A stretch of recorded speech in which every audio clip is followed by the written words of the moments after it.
सोचिए, जापान का एक मंदिर और वहां एक गुड़िया रखी है, बिल्कुल शांत, एकदम स्थिर, बस अपनी कांच की आंखों से आपको घूरती हुई। पर यह कोई आम गुड़िया नहीं है। इसके पीछे एक ऐसा राज छिपा है जिसने दशकों से लोगों की नींदें उड़ा रखी हैं। एक ऐसा राज जो इसके बालों और हाँ, इसके दांतों के साथ लगातार बढ़ता ही जा रहा है। तो आज हम बात करने वाले हैं जापान की सबसे खौफनाक कहानियों में से एक की, ओकीकू की शापित गुड़िया। चलिए मिलकर पता लगाते हैं कि आखिर कैसे एक छोटी सी बच्ची का अपनी गुड़िया के लिए प्यार एक कभी ना खत्म होने वाले श्राप में तब्दील हो गया। अक्सर होता है ना कि सबसे डरावनी कहानियों की जड़ें प्यार और मासूमियत में होती हैं। ओकीको की कहानी भी कुछ ऐसी ही है। इसकी शुरुआत हुई एक भाई के अपनी नन्ही सी बहन के लिए बेशुमार प्यार से। वैसे जापान में एक बात कही जाती है कि अगर किसी चीज को बहुत ज्यादा प्यार किया जाए तो उसमें आत्मा बस जाती है, और शायद ये कहानी उसी बात का एक जीता जागता और बेहद खौफनाक सबूत है। तो ये कहानी शुरू हुई थी 1918 में, और यकीन मानिए आज तक खत्म नहीं हुई है। ये 4 पड़ाव जो आप देख रहे हैं, यही वो सफर है जिसमें एक साधारण सा खिलौना एक डरावने, कभी न खत्म होने वाले श्राप का प्रतीक बन गया। बात है 1918 की।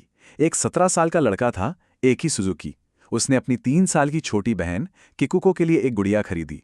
परिवार बहुत अमीर नहीं था, एक साधारण सा परिवार था, लेकिन एक ही अपनी बहन से इतना प्यार करता था कि उसकी खुशी के लिए वो कुछ भी कर गुजरने को तैयार था। और किकुको को वो गुड़िया पहली ही नजर में भा गई। उसने उसका नाम रखा ओकीकू, और बस वो उसकी बेस्ट फ्रेंड बन गई।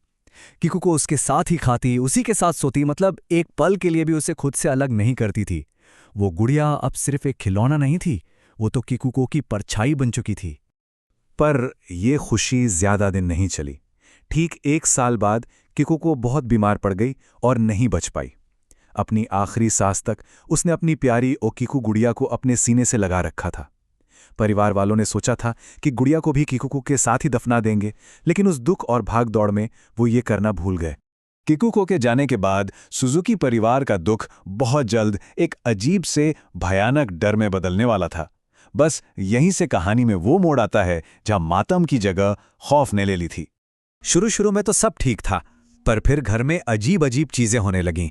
जैसे रात में अचानक किकुको के हंसने की हल्की हल्की आवाजें आना। कभी कभी किकुको के बनाए हुए चित्र जो संभाल कर रखे थे, वो उस गुड़िया के पास जमीन पर बिखरे मिलते थे। और सबसे अजीब बात यह थी कि घर के सारे दरवाजे और खिड़कियां अंदर से बंद होती थीं। लेकिन असली और चौंकाने वाला बदलाव तो तब दिखा जब एकी ने गौर किया कि गुड़िया के बाल, वो बाल जो पहले करीने से कटे हुए गर्दन तक थे, अब लंबे होकर उसके कंधों को छू रहे थे। सिर्फ लंबे ही नहीं हो रहे थे, उनका रंग भी बदल रहा था, और वो बिल्कुल इंसानी बालों की तरह 2 मुंह भी हो रहे थे। पहले तो परिवार को लगा कि शायद ये उनका वहम है। तो एकी की मां ने क्या किया, उन्होंने गुड़िया के बालों को वापस पहले जितना छोटा काट दिया। पर उन्हें जरा भी अंदाजा नहीं था कि ये उनकी सबसे बड़ी गलती होने वाली थी। इस एक काम ने शायद उस गुड़िया के अंदर सोई हुई किसी चीज को जगा दिया था। उसी रात एकी की मां को एक बहुत ही डरावना सपना आया। उन्होंने सपने में किकुको को देखा। वो रो रही थी और बहुत गुस्से में थी। वो अपनी मां से इसलिए नाराज थी क्योंकि उन्होंने उसकी गुड़िया के बाल काट दिए थे। और जैसे ही डर के मारे उनकी आंख खुली तो सपना हकीकत बन चुका था। उन्होंने देखा कि वही ओकीको गुड़िया उनकी छाती पर बैठी थी। जाहिर है उनकी चीख निकल गई। ये पहली बार था जब उस चीज ने सीधे सीधे परिवार के किसी सदस्य से राब्ता किया था। इस एक घटना ने सुजुकी परिवार की जिंदगी को हमेशा के लिए बदल दिया। इसके बाद अगले 20 साल उन्होंने उस खौफ का सामना किया जिसकी हम और आप कल्पना भी नहीं कर सकते। पूरे 20 साल, सोच कर देखिए, 20 साल कितना लंबा वक्त होता है किसी परिवार के लिए इस तरह के लगातार डर और तनाव में रहने के लिए। और वक्त के साथ ये खौफ कम होने की बजाय बढ़ता ही गया। अब परिवार के सभी लोगों को एक जैसे डरावने सपने आने लगे थे कि गुड़िया उन्हें मारने की कोशिश कर रही है। गुड़िया के बाल तो खैर बढ़ते ही जा रहे थे, पर अब उसे अपना सिर घुमाते और पलके झपकाते हुए भी देखा जाने लगा।